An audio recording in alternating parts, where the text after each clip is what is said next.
Há um costume entre nós, leitores de Guimarães Rosa, de oferecer às pessoas, quando participam dessas reuniões em grupo, uma flor de papel crepom, e na haste nós sempre colamos uma frase de alguma das obras de Guimarães Rosa. Esse costume nasceu há muitos anos atrás, nas Semanas Rosianas, que acontecem em julho também, em Cordesburgo, a cidade natal de Guimarães Rosa.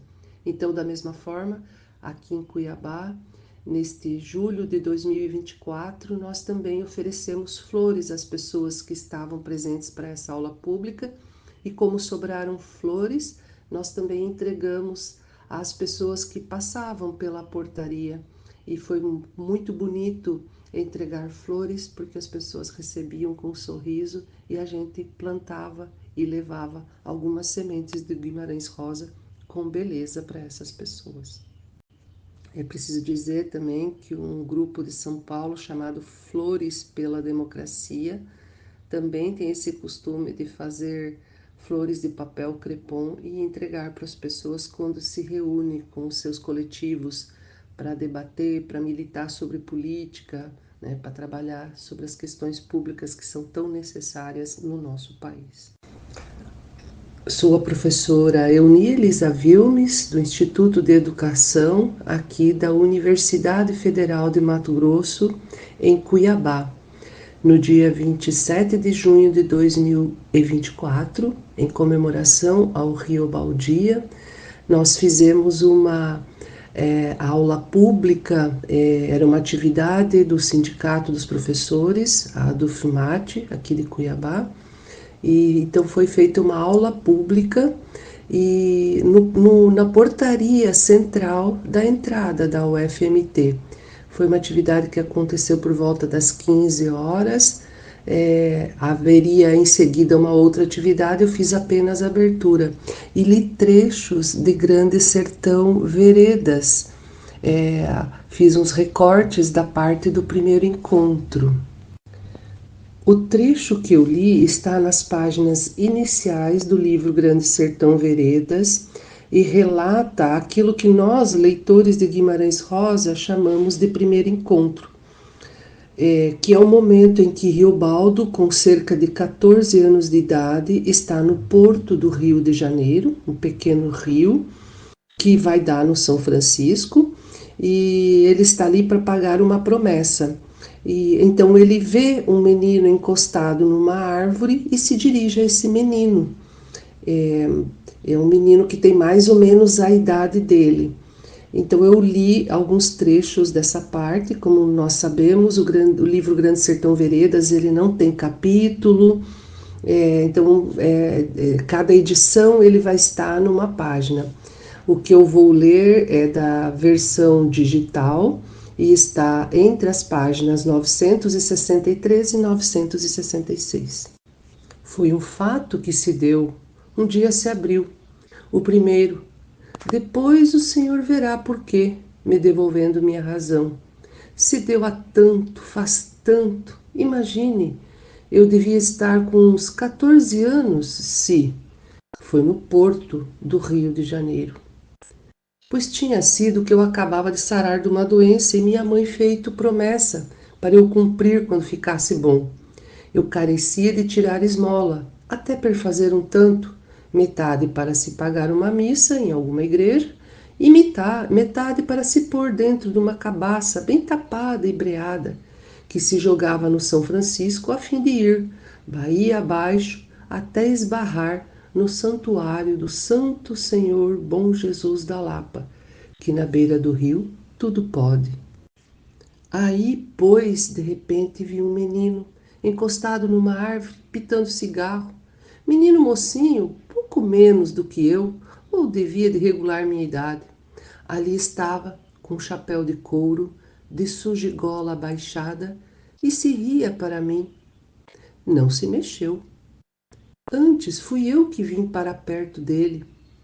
Então ele foi me dizendo, com voz muito natural, que aquele comprador era o tio dele e que moravam num lugar chamado Os Porcos, meio mundo diverso, onde não tinha nascido. Aquilo ia dizendo E era um menino bonito, claro, com testa alta e olhos aos grandes, verdes. Mas eu olhava esse menino com prazer de companhia, como nunca por ninguém eu não tinha sentido. Achava que ele era muito diferente. Gostei daquelas finas feições, a voz mesma, muito leve, muito aprazível, porque ele falava sem mudança nem intenção, sem sobejo de esforço, fazia de conversar uma conversinha adulta e antiga.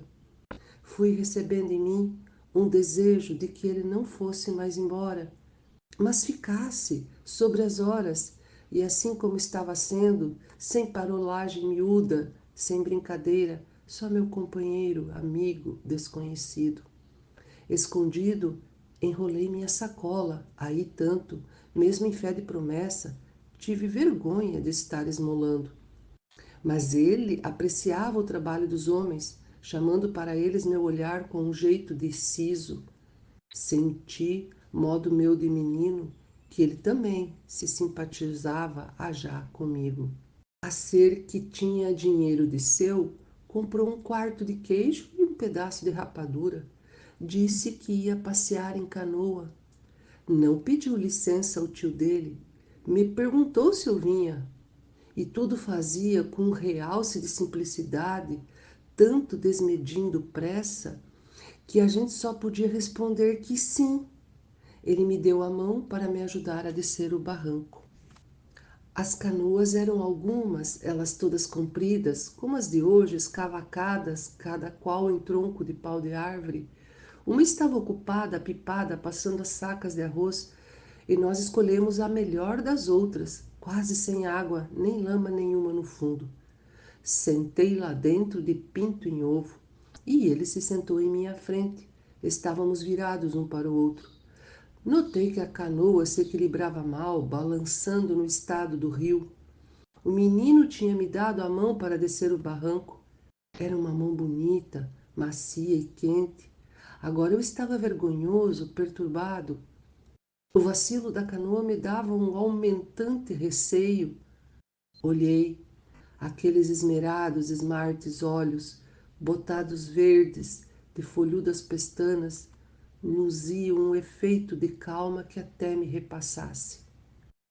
Eu não sabia nadar. O remador, um menino também, da laia da gente, foi remando. Bom aquilo não era, tão pouca firmeza. Resolvi ter brio.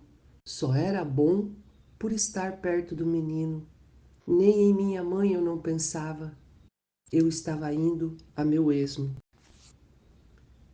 E chamou minha atenção para o mato da beira em pé, paredão feito a régua regulado. As flores, ele prezou.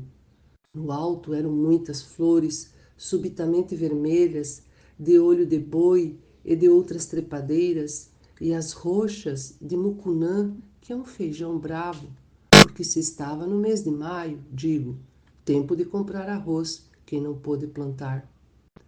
Um pássaro cantou, inhambu e periquitos, bandos, passavam voando por cima de nós. Não me esqueci de nada, o senhor vê. Aquele menino, como ia poder deslembrar? Um papagaio vermelho. Arara for? Ele me disse. E que? O araçari perguntava. Ele, o menino, era dessemelhante, já disse. Não dava a minúcia de pessoa outra nenhuma. Comparável um suave de ser, mas asseado e forte, assim se fosse um cheiro bom, sem cheiro nenhum sensível, o Senhor represente. As roupas mesmas não tinham nódoa, nem amarrotado nenhum, não fuxicava. A bem dizer, ele pouco falasse. Se via que estava apreciando o ar do tempo, calado e sabido, e tudo nele era segurança em si.